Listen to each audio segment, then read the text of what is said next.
Olá, boa tarde. Seja muito bem-vindo a essa edição. Você acompanha agora as notícias do Brasil e do mundo desta segunda-feira, dia 18 de março. E nós começamos essa edição alertando sobre a onda de calor sufocante que atinge o Brasil nesses últimos dias e que deve permanecer até a próxima quarta-feira no país, no dia em que começa o outono. No Rio de Janeiro, ontem, a sensação térmica bateu 62,3 graus Celsius. O Brasil enfrenta desde a última semana a terceira onda de calor do ano. Desta vez, o fenômeno atingiu as regiões sul, sudeste e centro-oeste. As ondas de calor são identificadas quando uma determinada região registra temperaturas muito acima da média por uma sequência de dias. Segundo modelos meteorológicos, o fenômeno deve se estender até a próxima quarta-feira, quando se inicia o outono. A capital fluminense bateu um novo recorde de sensação térmica neste domingo, com 62,3 graus Celsius em Guaratiba, segundo informações do sistema Alerta Rio, que faz a medição desde 2014. As emblemáticas praias de Ipanema e Copacabana lotaram, enquanto as autoridades divulgavam orientações para enfrentar as altas temperaturas. Já em São Paulo, os moradores recorreram a parques e praças em busca de um refresco. Segundo dados divulgados pelo Instituto Nacional de Meteorologia, com temperaturas acima dos 34 graus Celsius, a capital paulista tem renovado os recordes de calor para o mês de março. Não, antigamente não tinha um calor desse, né? Agora mudou bastante, de uns tempos para cá. Eu acho que em São Paulo é bem difícil porque não tem árvore, não tem verde, aí é o calor que absorve do chão, né? Então vai subindo o calor, é calor que vem de cima.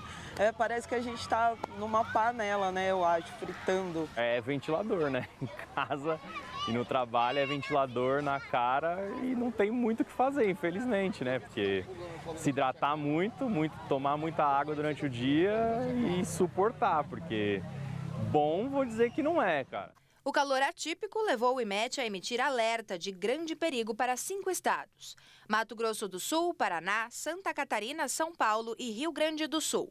O alerta vermelho do Instituto é emitido quando um fenômeno meteorológico é de intensidade excepcional, com temperaturas máximas 5 graus acima da média.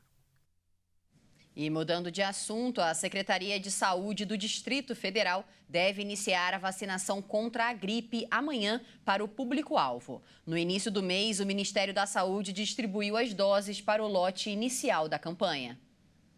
Mais de 100 locais vão prestar atendimento ao público-alvo no Distrito Federal.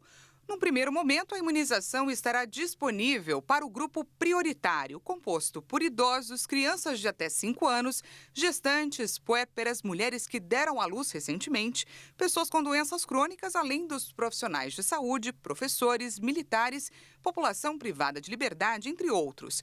O governo federal entregou mais de 100.500 doses do lote inicial. Um esforço conjunto entre o Ministério da Saúde, o Instituto Butantan e o Instituto Nacional de Controle de Qualidade em Saúde permitiu a antecipação da entrega da primeira remessa das vacinas a todos os estados brasileiros. Tradicionalmente realizada entre os meses de abril e maio, neste ano, a campanha oficial começa no dia 25 de março, em razão do aumento da circulação de vírus respiratórios no país.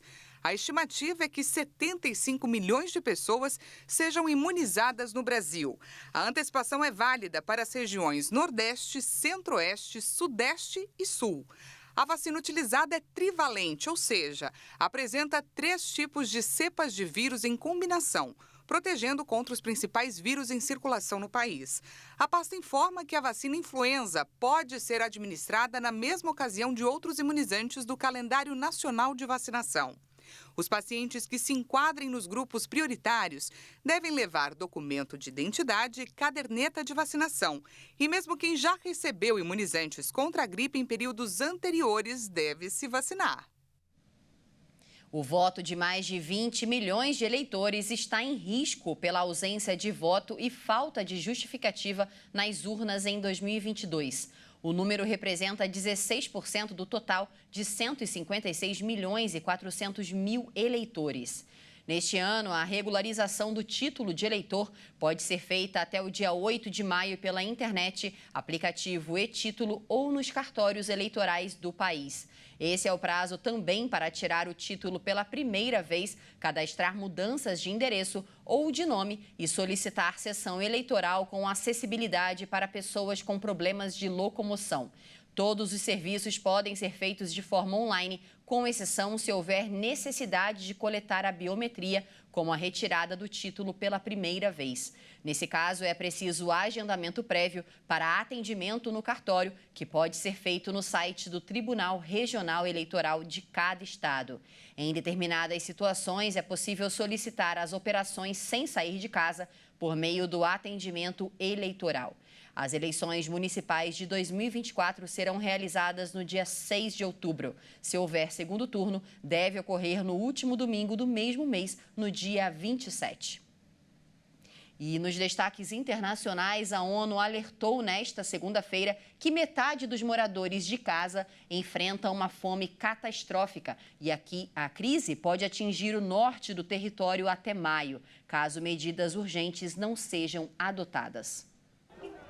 O alerta é de uma avaliação de segurança alimentar apoiada pela ONU.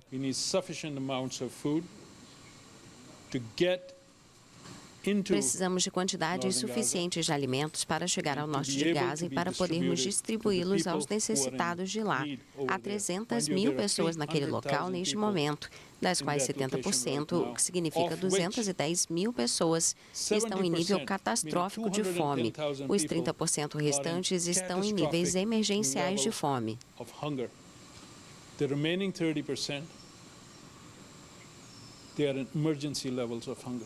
Um relatório da classificação integrada das fases de segurança alimentar afirma que quase 1.100.000 palestinos enfrentam o nível mais grave de insegurança alimentar, em particular no norte. A instituição de caridade Oxfam acusou Israel de continuar bloqueando e minando sistemática e deliberadamente a entrega de ajuda a Gaza, em violação do direito humanitário internacional.